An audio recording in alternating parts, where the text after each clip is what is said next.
Hello students, I am Dr. Balpreet Kaur, Associate Professor in DIPS IMT, Jalandhar. So today we will discuss the next question of the chapter cost sheet. And this is the question that Spectrum Products Limited supplies you with the following information relating to product X. Raw material consumed 40,000, direct wages 24,000, number of machines, hours worked 250, machine hour rate ₹16, office overheads 20% on work cost, selling overheads ₹1 per unit, number of units manufactured ₹10,000, number of units sold 9,000 at ₹12 per unit. So you are required to prepare a cost sheet. So let's start the question.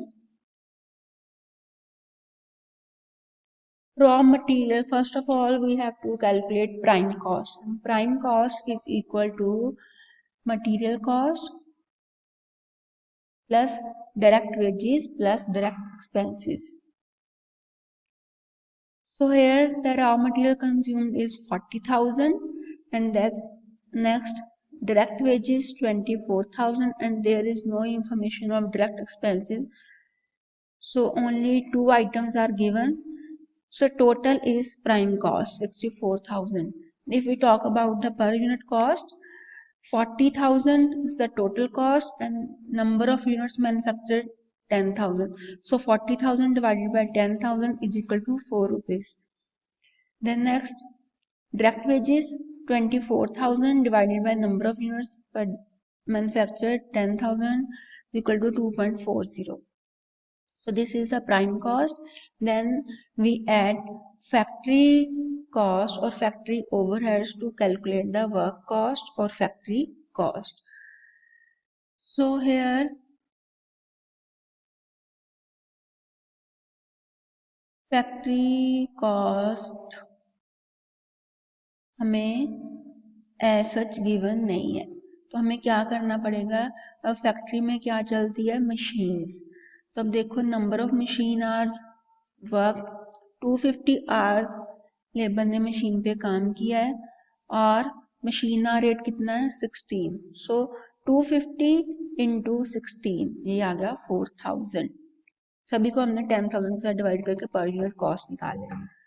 Then उसके बाद prime cost में हमने ये factory overheads add कर दिए तो हमारे पास बन गई वर्क कॉस्ट. उसमें हम क्या ऐड करेंगे अब, ऑफिस ओवरहेड्स. ऑफिस ओवरहेड्स कितने हैं, 20% ऑन वर्क कॉस्ट.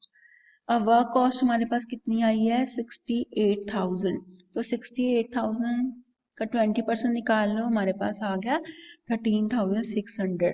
सो जब इन दोनों को ऐड कर देंगे तो हमारे पास बन जाएगा 81,600, that is cost of production.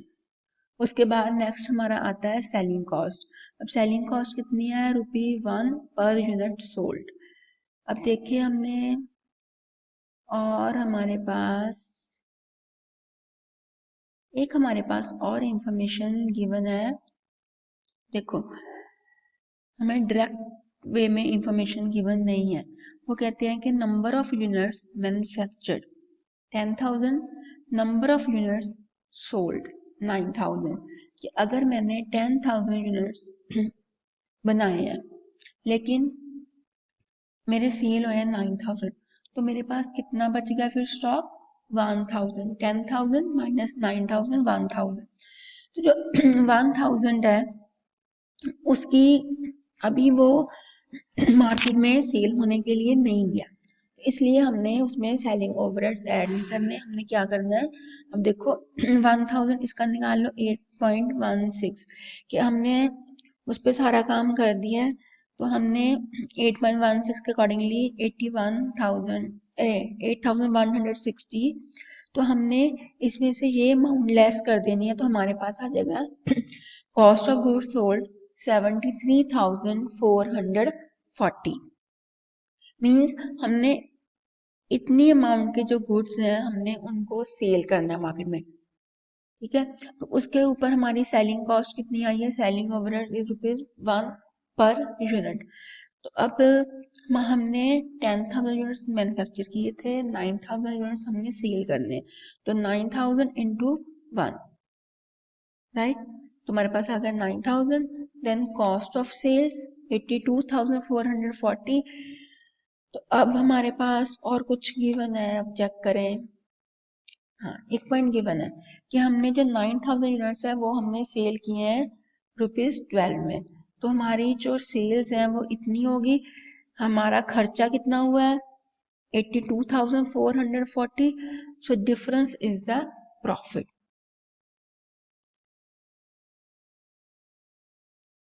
So hope the solution is clear, or thank you.